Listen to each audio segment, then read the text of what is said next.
आज हम डिस्कस करने वाले हैं लेग एक्सटेंशन एक्सरसाइज के बारे में। तो लेग एक्सटेंशन एक्सरसाइज ये मशीन के थ्रू करते हैं और हमारा जो अपर थाइज है क्वाड्रिसेप्स वाला, इसको टारगेट करता है ये एक्सरसाइज।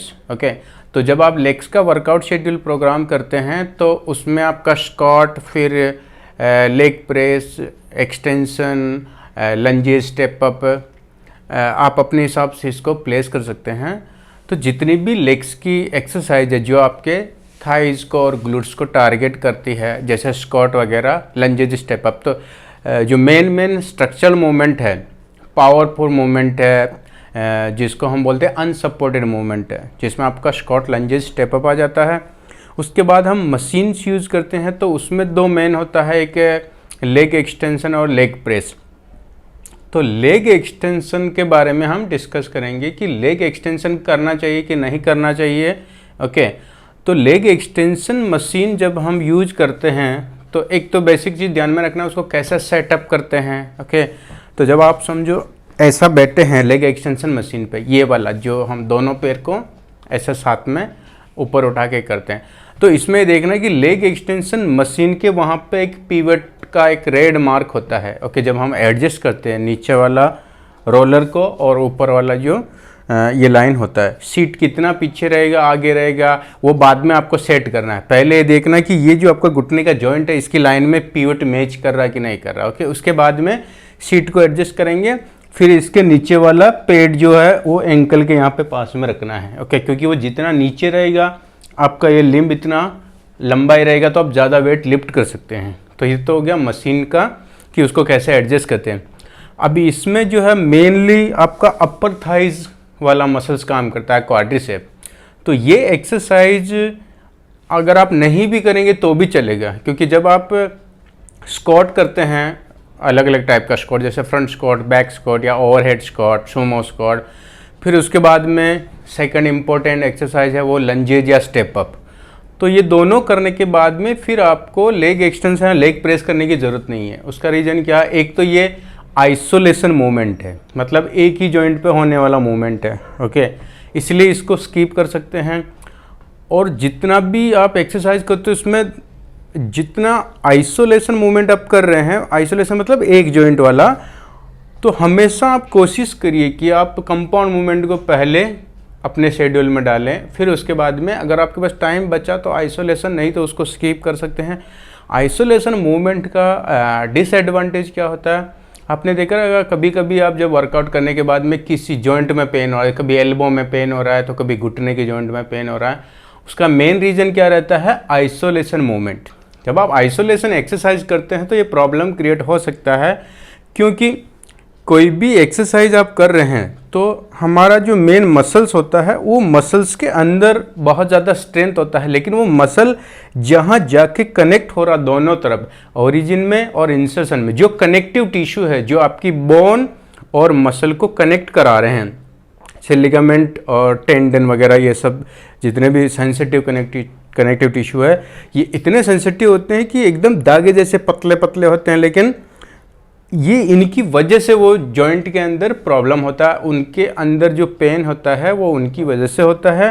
तो हमेशा ध्यान में रखिए कि आप जो भी वेट लिफ्ट कर रहे हैं, स्पेशली आइसोलेशन मूवमेंट में या कंपाउंड मूवमेंट में भी, तो हमेशा अपने कनेक्टिव टिश्यू की स्ट्रेंथ को ध्यान में रखते हुए आप वेट चूज करेंगे, क्योंकि मसल्स के अंदर इतना पावर होता है कि वो कनेक्टिव टिश्यू से 10 गुना ज़्यादा वेट लिफ्ट कर सकते हैं।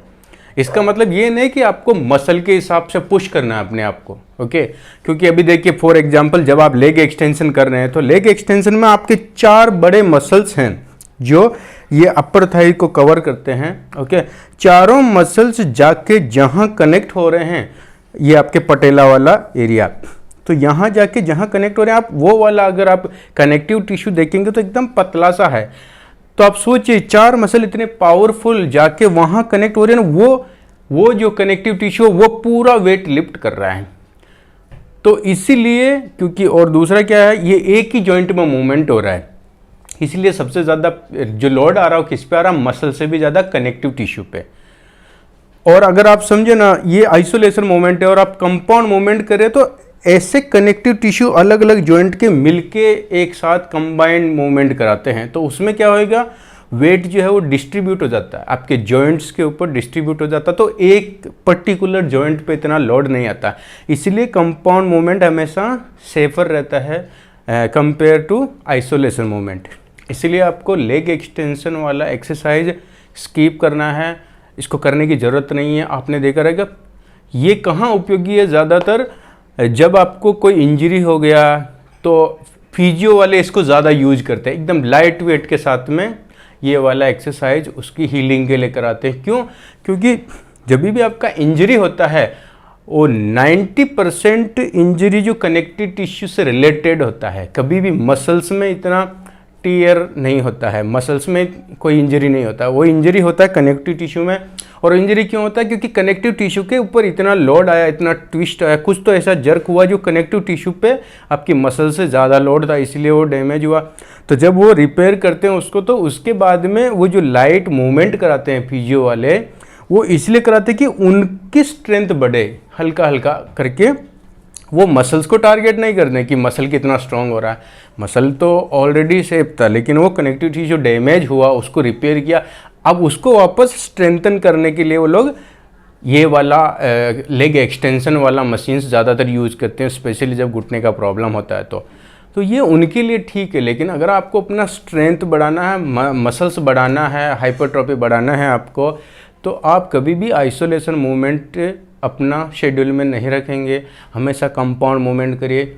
और देखिए जब भी आप लेग एक्सटेंशन कर रहे हैं तो क्या हो रहा है, जहाँ पे भी आप बैठ के मशीन यूज करते हैं कंपाउंड मूवमेंट, वहाँ पे आपका पूरा हिप जो है वो रेस्टेड पोजीशन में आ जाता है। और जब रेस्टेड पोजीशन में रहेगा तो आपको पूरी बॉडी जो एक यूनिट में काम करता है, जो एक काइनेटिक चेन का जो आपको बेनिफिट मिलता है, वो यहाँ से कट डाउन हो रहा। जैसे आपका हिप जो रेस्टेड पोजीशन में आया, अभी आपका अपर बॉडी का कोई भी सपोर्ट नहीं है इसको, ओके। लेकिन अगर मैं खड़ा होके अभी पूरा कोई भी वर्कआउट कर रहा हूँ, लेग्स का जैसे स्क्वाट कर रहा हूँ या मैं लंजेज स्टेप अप कर रहा हूँ, तो उसमें मेरा पूरा बॉडी यूनिट में काम कर रहा, तो पूरा टॉप से लेके बॉटम तक फोर्स जनरेट हो रहा है। तो जहाँ मैं बैठा हूँ ऐसे लेग एक्सटेंशन में, तो अभी कैसा मेरा सिर्फ यही वाला मूवमेंट हो रहा है, ओके।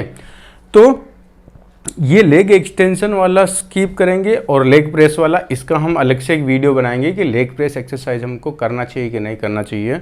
उसमें भी बहुत सारी चीज़ें हैं, हम बाद में डिस्कस करेंगे अलग वीडियो में। अभी हम बात करते हैं लेग एक्सटेंशन की, ओके। तो लेग एक्सटेंशन अगर आपको करना ही है तो लाइट वेट के साथ बहुत ज़्यादा हेवी लिफ्ट नहीं करेंगे कि 2-2, 3-3 रिपीटेशन मैक्स वाला आप शेड्यूल में डाले हैं, और इतना हेवी पूरा ये हिल रहा है आपका लेग्स और आप स्ट्रगल कर रहे हैं। तो ऑलरेडी आपने जो स्क्वाट वाले वेरिएशंस किए, लंजेज स्टेप अप किया, उसमें आपका क्वाड्रिसेप मसल्स ऑलरेडी ट्रेन हो चुका है, तो आपको अलग से इतना टाइम और एनर्जी वेस्ट करने की ज़रूरत नहीं है। और देखिए आप जब भी आप कोई कंपाउंड मूवमेंट कर रहे हैं, जैसे स्क्वाट, लंजेज, स्टेप अप, उसमें आपका पूरा मसल ग्रुप सारा का सारा काम कर रहा है, आपका हैमस्ट्रिंग असिस्ट कर रहा है, ग्लूटियल ग्रुप पूरा काम कर रहा है, क्वाड्रिसेप काम कर रहा है। तो अभी इस एक्सरसाइज में तो आपका सिर्फ यही काम करा, आपका ग्लूट्स भी काम नहीं कर रहा, हैमस्ट्रिंग भी काम नहीं कर रहा, सिर्फ क्वाड्रिसेप काम करा, जो ऑलरेडी ट्रेन हो चुका है पहले।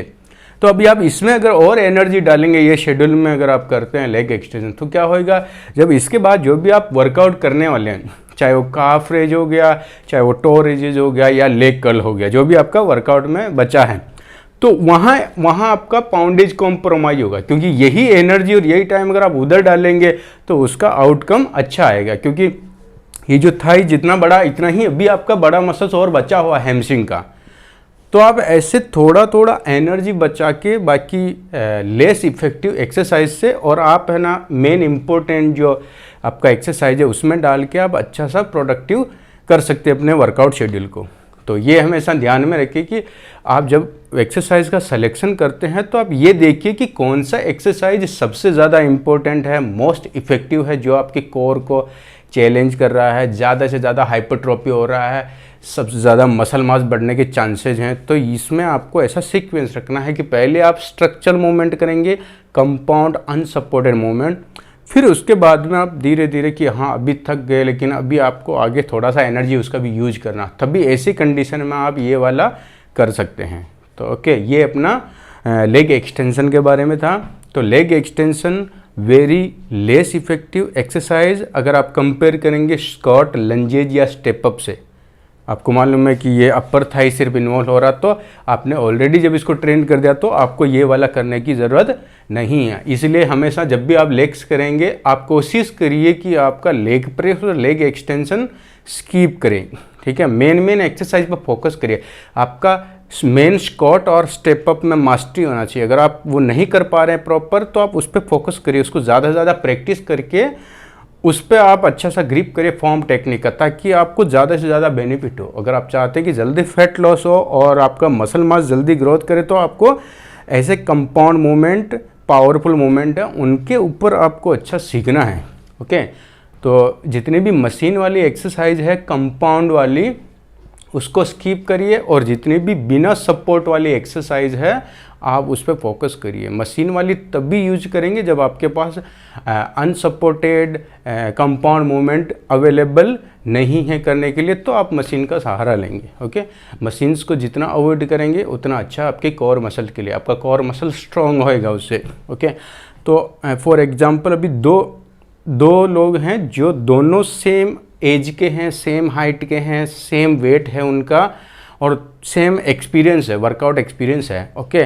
दोनों का मसल मास सेम है, बॉडी फैट परसेंटेज सेम है, लेकिन सपोज एक बंदा जो हमेशा ही मशीन यूज करते हुए उन्होंने अपना वर्कआउट किया है और एक बंदा जो अनसपोर्टेड स्ट्रक्चर मूवमेंट किया है, ओके।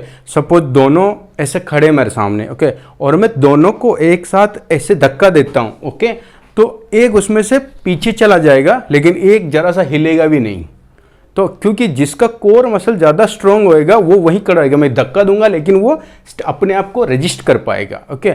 और एक जिसका कोर मसल इतना टाइट नहीं रहेगा उसको धक्का दूंगा वो एकदम 2 स्टेप पीछे चला जाएगा। तो उसका रीज़न क्या है कि उसने हमेशा ज़्यादातर मशीन पे एक्सरसाइज किया है। तो मशीन पे एक्सरसाइज करने का यही एक डिसएडवांटेज है कि आपका कोर मसल को इतना चैलेंज नहीं मिलता है। समझो अगर मैं खड़ा हूँ ऐसे, अभी मेरा बॉडी को बैलेंस करना पड़ रहा है, ओके। आगे नहीं गिरे इसलिए लोअर बैक के पीछे वाले मसल काम कर रहे हैं, पीछे नहीं गिरे मेरा टॉर्सो इसके लिए आगे वाले। तो चारों तरफ जितने भी मसल्स हैं वो मेरी बॉडी को बैलेंस करके रखे।